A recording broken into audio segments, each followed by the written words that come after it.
मेरे प्यारे बच्चों, आप सभी का पुनः स्वागत है हिंदी की कक्षा में। जैसा कि आप जानते हैं, हम अभी फ़िलहाल जो रिवीजन कर रहे हैं हिंदी का, तो आज हम करते हैं पाठ 8, है ना। हमारे जो त्यौहार है उसका रिवीजन करने वाला है। तो चलिए चलते हैं। पहला प्रश्न है, कविता की पंक्तियाँ पूरी करो। ठीक है, तो कविता जो थी पाठ 8 में, उसकी कुछ पैराग्राफ्स दिए हैं मैंने, तो आपको उन पंक्तियों को पूर्ण करना है। क्रिसमस का खालिस्तान, सेंटा क्लॉज, खालिस्तान, मिलकर, मोमबत्ती। तो आपको ये जो दोनों पैराग्राफ है वो बहुत ध्यान से पूरा करना है, और ध्यान देंगे कि आपको मात्राओं की मिस्टेक नहीं करना है। ध्यान से उच्चारण आप सही करेंगे तो आप लिखेंगे भी सही। ठीक है।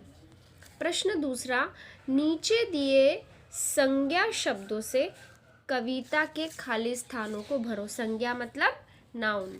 गुरु, पटाखों, अब्बा, दीप, मिठाई, सेंटा क्लास। अब आपको क्या करना है, जो खालिस्तान जो जगह दी है, आपको इन संज्ञाओं को इनमें लिखना है। तो आप क्या करेंगे, आप सबसे पहला देखेंगे, ईदी खालिस्तान से ले आओ। तो ईदी गुरु से ले आओ, ईदी पटाखों से ले आओ, या ईदी अब्बा से ले आओ। तो आप क्या लिखेंगे, ईदी अब्बा से ले आओ। अब हो गया, तो आपको उस पर टिक कर देना है। अब आपको इस शब्द की ओर ध्यान देने की ज़रूरत नहीं है, क्योंकि अब आप बाकी का करेंगे। खालिस्तान की वाणी सबने मानी। तो सबकी वाणी मतलब जो हमारे टीचर बोलते हैं, जैसे कि आपके पेरेंट्स हमेशा कॉल करते हैं कि मैम आपकी बात सुन लेता है, आपकी बात अच्छे से मानता है।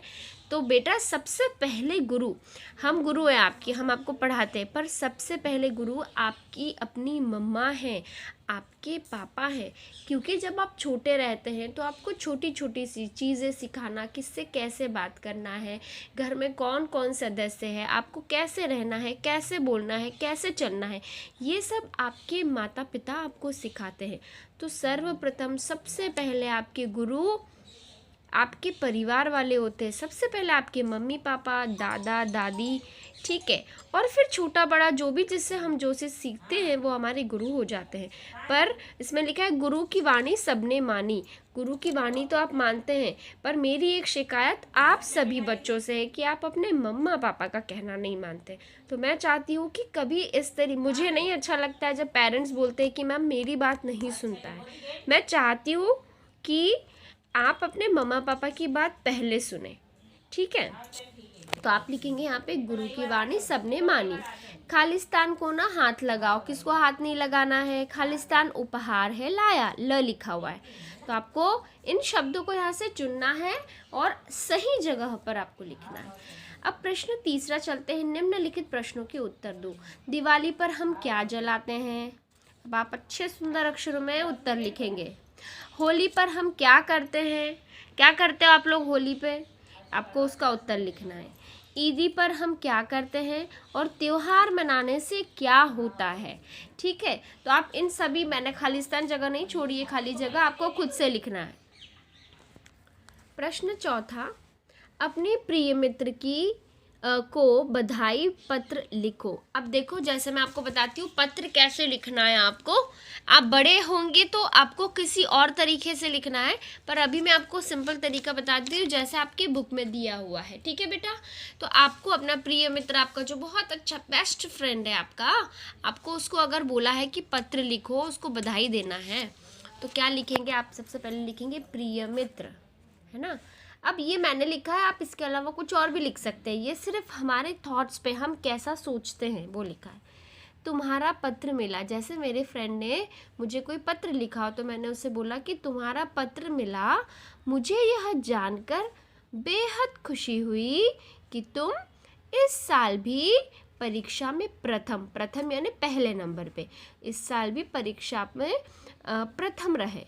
मैं मतलब स्वयं के बारे में, मैं तुम्हें इस सफलता पर हार्दिक बधाई देता हूँ। जैसे त्योहार आते हैं तो बोलते बहुत बहुत शुभकामनाएं, या फिर आपको ईद की मुबारकबाद, तो वैसे उन्होंने हार्दिक बधाइयाँ दी है, तो मैं तुम्हें इस सफलता पर हार्दिक बधाई देता हूँ। ठीक है, मेरे प्यारे मित्र, तुम अपना ख्याल रखना और इस तरह आगे बढ़ते रहना।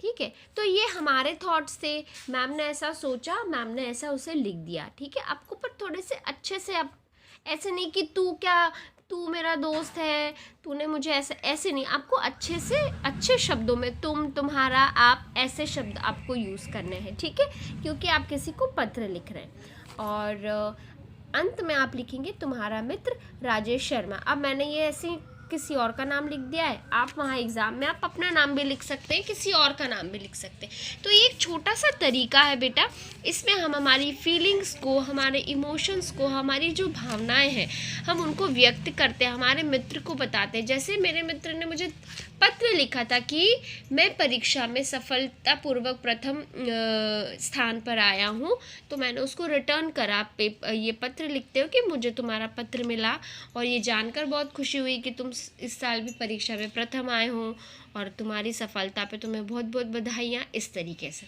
ठीक है, तो आप पत्र की जो प्रैक्टिस ज़रूर करते रहिए। ऐसा नहीं है कि मैम ने नहीं दिया तो नहीं करेंगे, आप स्वयं से भी कुछ ना कुछ आप पत्र लिखते रहिए, माता जी को, पिताजी को, दादाजी को, दादी जी को, नानू को, नानी को, जिसको भी आपको लगता है। ठीक है, तो आपको बहुत अच्छे से लिखना है और आप शब्दों का थोड़ा सा ध्यान रखेंगे कि आपको शब्द थोड़े से अच्छे चुनना है। आप तू, इस तरीके के जो शब्द हैं वो नहीं लिख सकते हैं, उपयोग नहीं कर सकते हैं यहाँ पे। ठीक है, क्योंकि हम एक स्कूल के लिए लिख रहे हैं, हम स्कूल में हमारे फॉर्मल वे है ये, तो आप अच्छे शब्द यूज़ करेंगे। ठीक है बेटा, चलिए, और आपको कुछ अगर कोई प्रॉब्लम आ रही है तो आप मैम से पूछ लीजिएगा कि मैम मुझे ये समझ में नहीं आया है। अच्छा लगता है जब आप बच्चे मुझे फ़ोन करके पूछते हैं कि मैम मुझे ये समझा दीजिए, ये समझ में नहीं आ रहा है। ठीक है, so thank you so much everyone and miss you all. जल्दी जल्दी हम स्कूल में मिलते हैं। Okay, bye.